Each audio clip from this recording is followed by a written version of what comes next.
Is this self-confidence in yourself perhaps a publicity gimmick, as I understood and as I've met you now? A lot of people think it's a publicity gimmick, but you can call it what you want. I have had 180 amateur fights, won them all except 2. I have had 19 professional fights, won them all, of course. Knocked out 15, and 13 of those 15 I predicted the exact round. You can call it a gimmick if you want it, but I'm throwing the blows. Reasons to fight, point 2. Backed into a corner, man, you have no other choice. So I guess we'll call this one point 2. You must fight. Reasons to fight for self-defense or if backed into a corner. All right? Now, if you're backed into a corner, y'all, you have no other options. You've exhausted all your options. You couldn't use no trickery or no slick words. You couldn't use your mouthpiece. People are angry at you, or for whatever reason, you're in the wrong neighborhood, wrong part of town.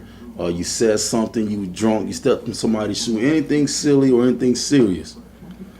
This is one reason why you have to fight, because your back is against the wall. Now, before we get into it, according to the Art of War, or maybe the Book of Five Rings, it instructs you that you never ever back an enemy or an army up against the ocean or up against a mountain cliff. Basically, somewhere you back them into a corner to where they can't escape. If they're on foot, they're not going to be able to all swim and get away through the ocean. If they're up against a mountain cliff, the only way out is to commit suicide or to get pushed off the cliff. And the reason it states why you never back an enemy or an army up against an ocean or a mountain or a mountain cliff to where they can't escape is because it states that that enemy then knows that they must fight their hardest, their darndest. They know they got to pull out all stops and all stunts because they're most likely going to die. That's when they're going to fight you the hardest. That's when they're going to fight you with the most tenacity. That's when they're going to be the most vicious against you. Y'all have heard it. They tell you never back a possum or a wounded animal into a corner because it's going to fight its most ferocious it's ever fought. It's going to go tooth and nail. No one is most likely going to die. It's going to go tooth and nail. It's going to give you rabies. It's going to bite a patch of flesh out your skin. It's going to do something, something dangerous to your ass because you got them backed into a corner. And just a little bit more on that adage. Why shouldn't you back an enemy into a corner where there's no escape?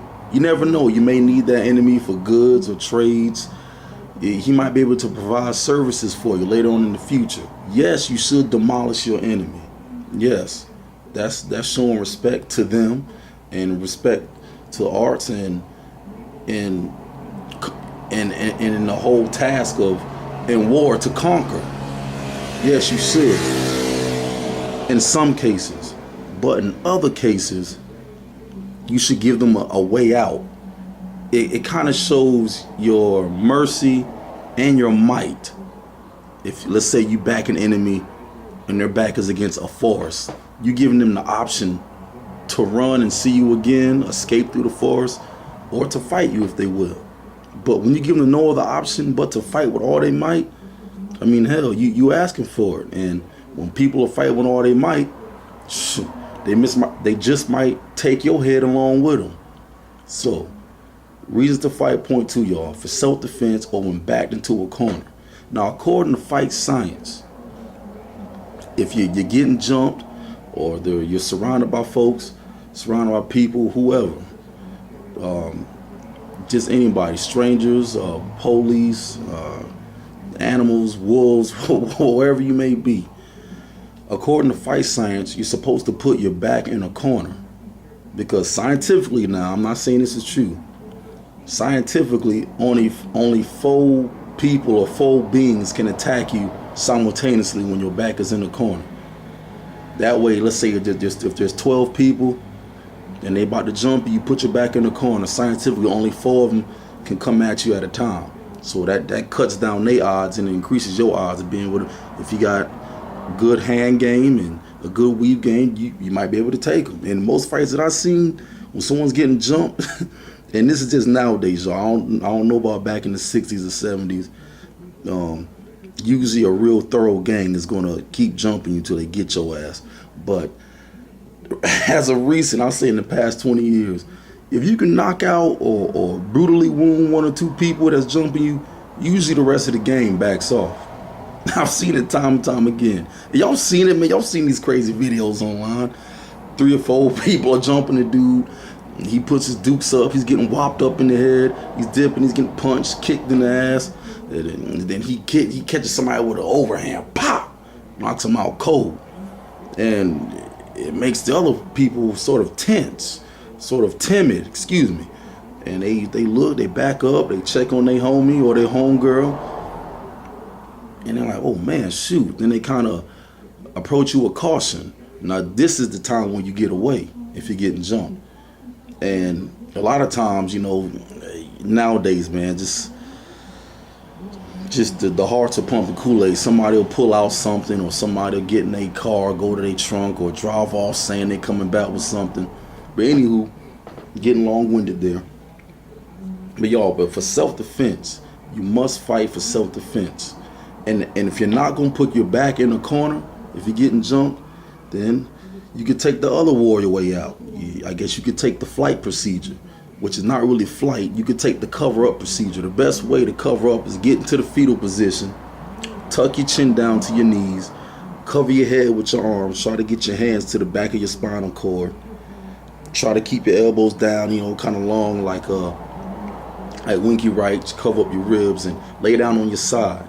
And you're probably going to take a head whooping, unbelievable head whooping, but if you feel like you don't want to fight, or you got some type of reason why you couldn't fight, you're injured, you're sick, or you know, maybe it's some type of initiation, maybe it's your family members, I don't know.